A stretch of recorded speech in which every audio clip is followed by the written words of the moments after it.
Hello बच्चों, आशा करती हूँ आप सभी लोग अच्छे होंगे और पढ़ाई भी अच्छे से करते होंगे। जैसा कि हिंदी के काव्य खंड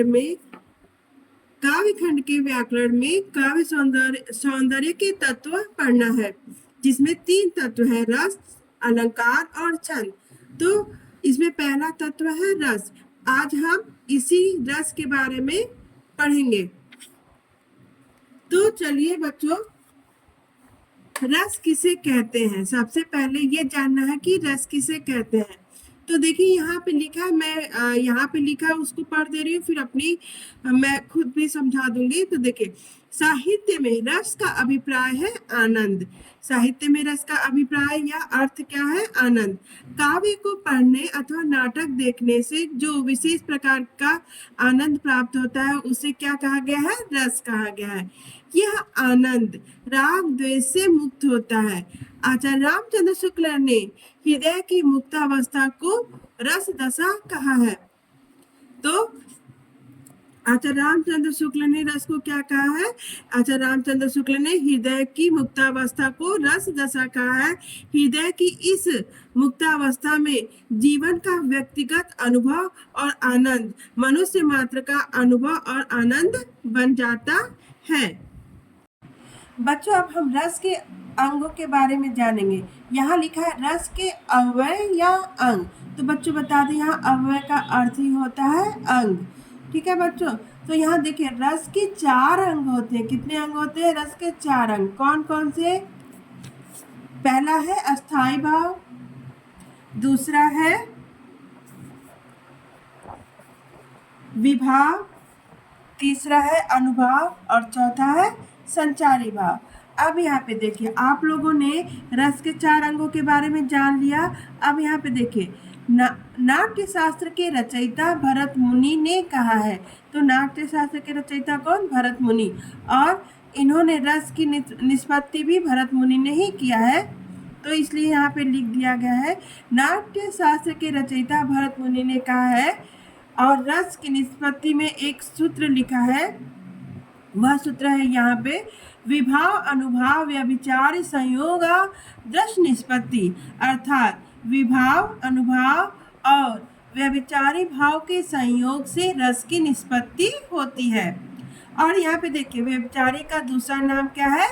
व्यभिचारी का दूसरा नाम संचारी भी है। इस सूत्र में संयोग से तात्पर्य अस्थाई भाव का विभाव। इस सूत्र में संयोग से तात्पर्य अस्थाई भाव का विभाव, अनुभाव और संचारी भाव से मिलना है तथा निष्पत्ति शब्द का अर्थ रस की अनुभूति है। निष्पत्ति क्या है? शब्द का अर्थ रस की अनुभूति से है। चलिए बच्चों, अब हम रस के पहला अंग अस्थाई भाव के बारे में जानेंगे कि अस्थाई भाव क्या होता है। तो बच्चों बता दें, सभी के हृदय में, यहाँ पे सहृदय लिखा है ना, इसको समझिए सभी के हृदय में। तो यहाँ समझ गए आप लोग ना। तो हम सीधे सीधे पढ़ रहे हैं। सहृदय के हृदय में जो भाव अस्थाई रूप से, सहृदय के हृदय में जो भाव अस्थाई रूप से विद्यमान रहते हैं, वह भाव किस रूप में विद्यमान रहते हैं? अस्थाई रूप में विद्यमान रहते हैं, उन्हें अस्थाई भाव कहते हैं।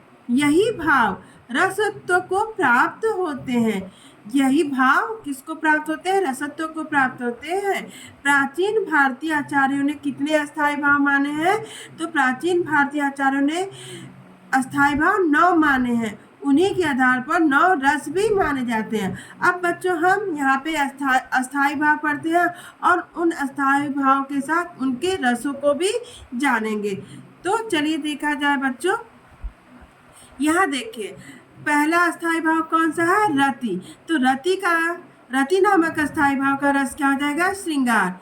हास नामक अस्थाई भाव का रस क्या होगा? हास्य। ऐसे ही शोक अस्थाई भाव का करुण। क्रोध नामक अस्थाई भाव का रस क्या होगा? रौद्र। उत्साह नामक अस्थाई भाव का रस क्या होगा? वीर। ऐसे ही भय नामक अस्थाई भाव का रस क्या होगा? भयानक। और जुगुप्सा नामक अस्थाई भाव का रस विभत्स। विस्मय नामक अस्थाई भाव का रस अद्भुत। निर्वेद नामक अस्थाई भाव का रस शांत होगा। और देखिए बच्चों, बाद में वात्सल्य नाम का 10वां रस भी स्वीकार किया गया है। इसका अस्थायी भाव अनुराग है। तो वात्सल्य नामक अस्थायी नाम का 10वां रस भी स्वीकार किया गया है। तो वात्सल्य रस का अस्थायी भाव क्या हो जाएगा? अनुराग।